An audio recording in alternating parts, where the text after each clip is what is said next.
All right, guys, here we go. Steve, I turn to you first. Nikki Haley and Ron DeSantis showed up, debated. Clearly, they hate one another's guts. Donald Trump did not participate in the debate. But what did DeSantis and Haley achieve? Where do we go from here with these two? I don't know. I felt like they bludgeoned each other pretty well, and I don't know that they advanced either of their causes. Look, it's the numbers. The numbers just show Donald Trump way ahead. I'm trying to find a zen with, Bret Stephens from the New York Times, who wrote a column today about how to understand and appreciate people's love for Donald Trump. But that's what's going to happen. And we are headed for this rematch of inexorably of Donald Trump and Joe Biden. And I think it's an election that the public doesn't want, but it's an election the public's going to get whether they want it or not. It's an election the public deserves. Because this is what we have chosen. If that's who they choose and that's how the process works, I mean, I'm not sure the process is exquisitely designed to reflect the total public's view, but that's the way it works out.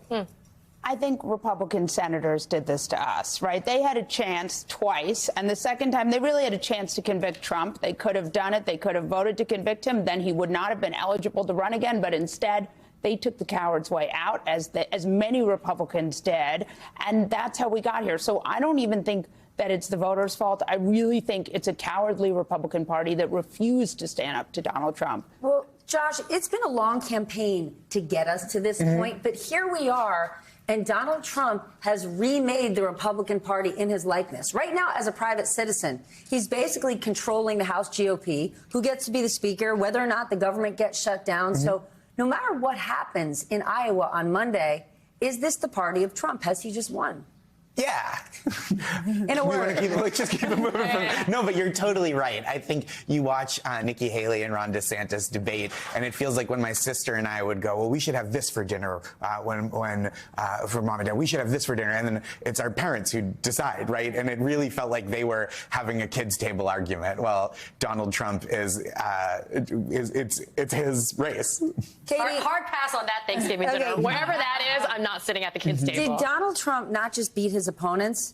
Is he beating the media yet again? Right? In the beginning of this week, we all went, oh my gosh, he's not going to be on the campaign trail. I cannot believe he's going to court. But guess what happens when he goes to court? We all show up with our cameras. When he's at rallies, we don't air them. We say those rallies are filled with lies. He goes to court. We all show up. He stands on the courthouse steps or he gives a press conference, and it's basically another rally speech, and we take every word of it. Has he beat us again? No, but I will take an unpopular opinion about Justice Engoron in the New York civil trial, the civil fraud trial. So he, quote, allowed Donald Trump to speak, and I think that was a mistake. I think we should never treat Donald Trump differently, and I think he got specialized treatment when Engoron even entertained the idea of him being able to say anything in his closing arguments during that trial. But I think the problem is, and I think I really want people to understand, because we struggle with this in the media, do you feed the beast? Are you giving the fire, the conflagration, oxygen by covering him? But do you a disservice and do you do a disservice and not covering him? Because think about it, the stuff that comes out of his mouth continues to be so egregious. And to Jay Rosen's point, your point, right, Molly, it's not the odds, but the stakes, right? And if you continue to get the ammunition to focus on the stakes, then why not highlight how crazy, stupid, insane, and completely dictatorial he is? I mean, think about also, why are we covering the D.C. Circuit Court of Appeals oral arguments, right? We do that because there's something of import. And what came out on Tuesday? Donald Trump's lawyer saying to a federal appellate court judge that, yes, a sitting president can dispatch SEAL Team 6 to assassinate a political rival, but if they're impeached and convicted, it's okay. Whew. Well, let's talk about the fraud trial in New York. I'm glad I'm a business reporter. There you go. There you go. I don't have to do any of that stuff. It's heavy stuff. All right. Well, depending on how this judge rules in New York, the fraud trial, could Donald Trump be out of business in New York City, the city that made him famous with his black limo rolling up to Trump Tower? I think that's possible. And look, I love to see horrible people face consequences. But it is, I think what Steve said earlier is really important, is that the voters like him, right? Like that's who they want. And I think that that's a danger. So as much as I would love to see his businesses shut down, his real estate business shut down, would love to see him fall into a manhole cover, would love to see him ejected into space. But like, I think as long as he is allowed to run, and as long as his presidency would do additional material harm to people of the United States and across the world, it is like cold comfort. A lot of people like to say Donald Trump was great for the economy. Things went really well for me when he was the president. So, Steve, I turn to you. You know, we got another inflation report this week. It was good-ish. Yeah. Republicans love to say the economy's terrible. Democrats say the economy is so strong. Where are we really headed? We're making progress. The inflation numbers have been coming down. In fact, they may even hit the Fed's target come next month or this month. Which means the Fed will cut 2%, rates? which means that it clears the way for the Federal Reserve to cut rates, depending upon how concerned win. they are about a resurgence of inflation. But I think what's interesting is, what do people value? I have no doubt in my mind that another Donald Trump election might be the last free election we ever vote in.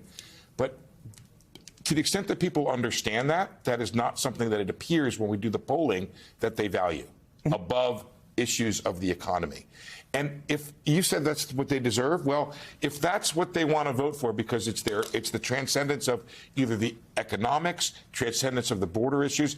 I'm trying to understand this stuff without judging it. I guess I do judge it a bit, but trying to get inside the head. Can I just push back for one second? Even that argument that, listen, democracy is an abstract, the economy is real. Right.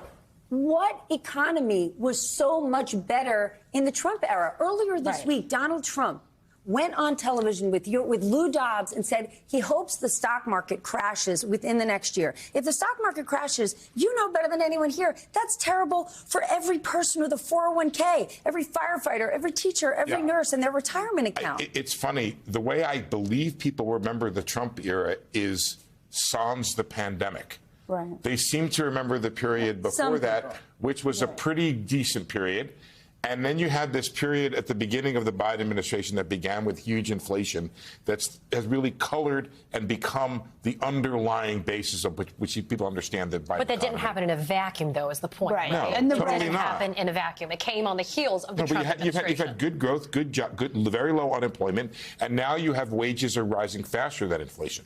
Well, Joe Biden has a good story to tell. Yeah. Not just this economic story they laid out. Look at crime. Yeah. The crime rate is lower, especially murders. Yes. I mean, Joe Biden is back in Pennsylvania today. I think it's his second time in a week. And in Pennsylvania, he's leading in the polls. Right. So do you believe the president is finding his campaign mojo? Yes. And I also think, look, Biden continues to overperform. I mean, I don't want to teach a history lesson here, but in 2023, we were told that Youngkin was going to wear a red vest and flip the Virginia state legislature. That did not happen. In 2022, we were told that there was going to be a huge red wave. That did not happen. In 2020, Joe Biden, who was not supposed to be the nominee, really overperformed. So I would say I would take a lot of this with a grain of salt. Certainly people are mad. I do think we are in this position because a lot of people feel that Donald Trump should not be held accountable the way that he absolutely should be. And like with the Donald Trump court case, the law is the same, even if a lot of people like you.